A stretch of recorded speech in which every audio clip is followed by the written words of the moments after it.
Tabia ya kukataa uhalisia, unaukataa uhalisia, halafu ukishaanza kuukataa ule uhalisia, sasa unaanza kutafuta visingizio, unaanza kutafuta namna ya kujitetea. Sasa kwa muda mrefu sana mazoea ya kujitetea au kutafuta visingizio imekuwa imetutikwa kwenye ile mazoea au tabia ya kukataa. Yaani unapokuwa unakataa uhalisia unadanganya, kwa sababu ukweli ndani yako ni kwamba unajua ni uhalisia, lakini unaukataa kwa sababu umeshautengenezea mazingira ya kwamba ni aibu au utakushusha au utakuweka katika mazingira ambayo wewe huyahitaji, upendi, una namna yako unavyotaka wewe uonekane katika jamii, na ndipo hapo inapofika mahali unaweza hata ukakataa kusema mimi sio binafsi. Na hiyo tabia unayoifanya si ubinafsi huo. Kujikataa, kukataa uhalisia ni ubinafsi. Kwa hiyo hakuna hata mmoja ana mahali ambapo anaweza akakwepa. Sasa kwa kuwa hakuna mahali ambapo kila mmoja wetu anaweza akakwepa, ndio maana mara nyingi katika video zangu kule hizo za zingine nimekuwa nikisisitiza swala la kwamba kabla hujamlaumu mwenzio au kabla hujawalaumu wengine, anza kwanza kujipeleleza ili uone ni nani wa halisia wa kulaumiwa. Na usipofanya hivyo, ina maana wewe ni mbinafsi. Kwa hiyo leo nipo hapa kuweza kuwafafanulia au kuwapambanulia kwa nini video zangu zote hizi nimekuwa nazisimamia vidole, mishipa ya shingo inanisimama katika kuyaeleza mambo kadha wa kadha ambayo nimeshaelezea huko. Siri yake ilikuwa ni hii, kwamba watu hatujafikia tukaona ni namna gani sisi tunavyokataa uhalisia, tunavyokataa ubinafsi tulionao eti kwa kusingizia watu wengine. Anza kuliangalia katika muonekano huo, uone ni jinsi gani ambapo tulikuwa tunafanya jambo moja baya sana bila hata wenyewe kujua, kwa sababu tulijua kwamba tunatakiwa tujitetee, tunatakiwa tutafute visingizio, tunatakiwa tukatae uhalisia, lakini ili picha tulikuwa hatuioni. Wanaoipata ni wale ambao tutakuwa tunawanyoshea vidole. Sasa basi, je, kama kutakuwa na mwendelezo wa namna hiyo wa kwamba kila mmoja anamtutikia mzigo mwingine na yeye anakuwa anajitetea, anakuwa anatafuta visingizio, anakuwa kujitetea kwake anaongopa kwamba yeye sio binafsi, anaongopa kwa kusema mimi sikufanya hivyo kwa sababu time hiyo mimi wala sikuwa baa, nilikuwa nyumbani. Wakati ni kweli alikuwa kwenye hiyo baa na ni kweli alifanya mambo, lakini kwa bahati mbaya inaonekana bahati mbaya sasa kwa watu wengine ambao hawakuwekwa kwenye tukio, kwamba lile jambo alilifanya gizani, alikotizama hakuna mtu aliyemwona, akachimba akaingia mitini. Siku ya pili yake anaambia, bwana wewe ulikuwepo, tulikuona pale kwenye baa, kwa jambo limefanyika baya sana pale nje kwenye parking. Anasema mimi nilipotoka tu nikaondoka nikaenda nyumbani. Inawezekana time, mbona mimi niliondoka mapema bwana, wewe kuona mimi niliondoka. Anadanganya.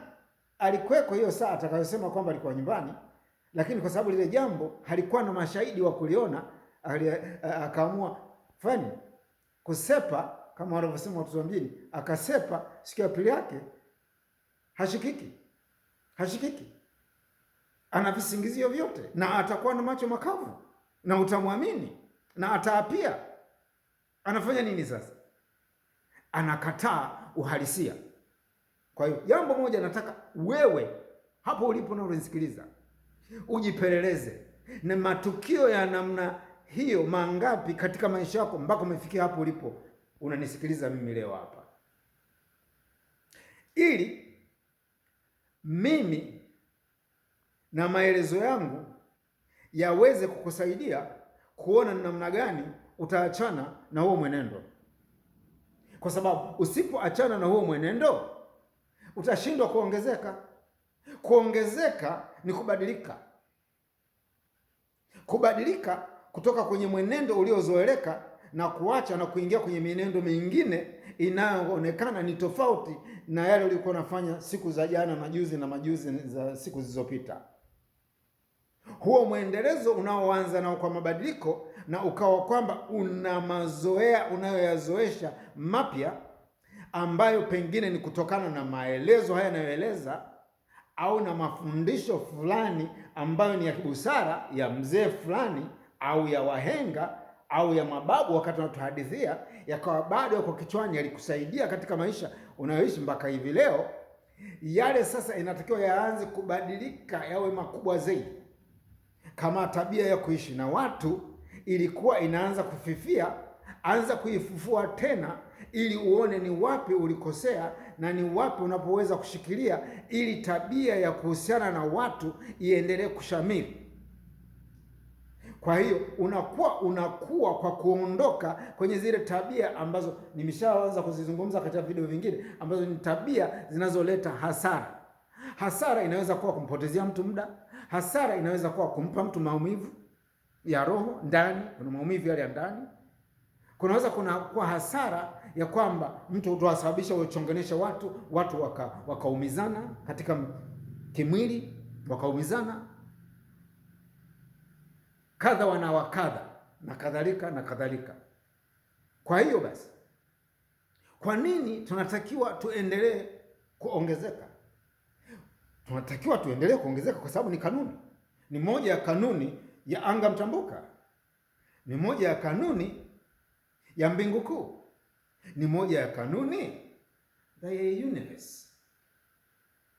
The universe, anga mtambuka,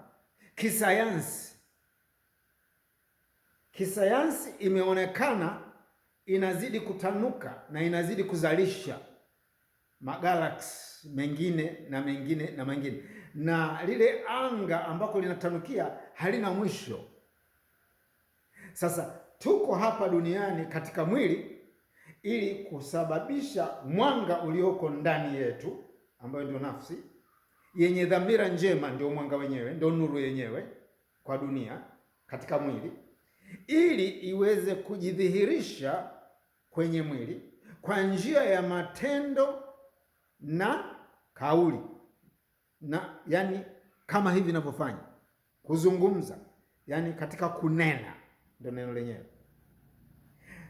Tupo hapa duniani katika mwili ili mwanga ulioko ndani yetu ujidhihirishe nje kwenye huu mwili katika kutenda na kunena.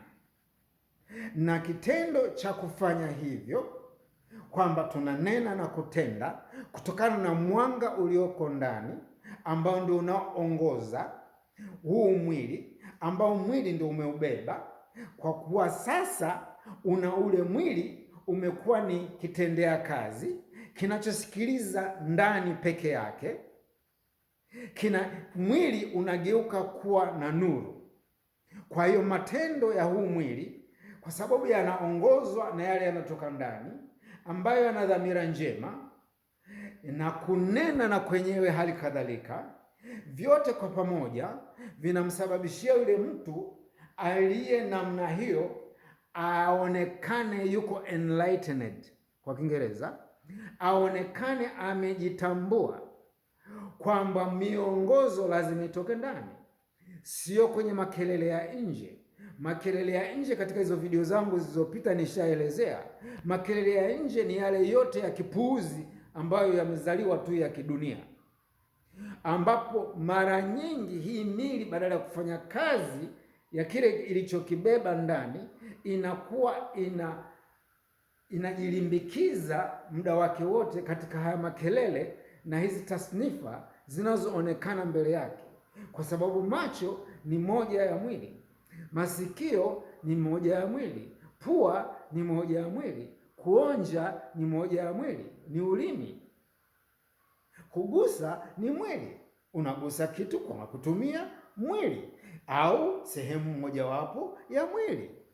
Kwa hiyo hivyo sasa ndio vimesababisha watu wakajisahau na kuona hivi vinavyotokana na hizi hisia basi ndivyo hivyo ambavyo vinatakiwa vikumbatiwe katika maisha ya kila siku. Hiyo sio sawasawa. Hiyo ndio naipona ikataa. Hiyo sio sawasawa. Sio sawasawa. Kwa nini? Kwa sababu huwezi ukatanuka, huwezi ukaongezeka katika namna ya kanuni ya mbingu kuu au anga mtambuka au kwa Kiingereza the universe, au ukipenda zaidi Mungu wa kweli, kwa sababu wewe umekuwa umeamua kujikataa. Unapokataa ule undani ulioko ndani yako, yaani ndani ya huu mwili, ina maana wewe unajikataa mwenyewe, kwa sababu hata huu mwili usingekweko bila ya hiyo nafsi iliyoko huko ndani. Sasa wewe umesababisha ukatae iliyoko ndani, kwa sababu mwili, baadhi ya vile vitu vyenye hisia vimekushawishi kuona kwamba huna haja ya kutegemea kile kilichoko ndani, ambacho ndio sababu ya wewe kuwepo, wewe mwili, wewe hili kasha, na wewe ukaamua kuachana nayo. Kwa hiyo mwili umekuwa mbinafsi kutoka kwenye nafsi yake, ambayo nafsi ile ndio iliyosababisha ule mwili ukawepo.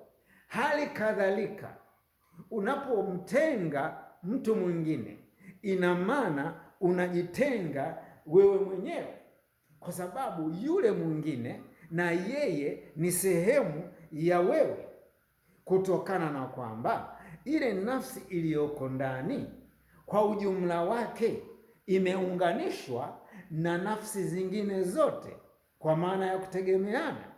Halafu hizo nafsi zilizo nyingi, unapokuja kwenye mkusanyiko wa ujumla wake, ndio inakojengeka sasa ile tunaita nafsi kuu, nuru kuu, mwanga mkuu, Mungu wa kweli.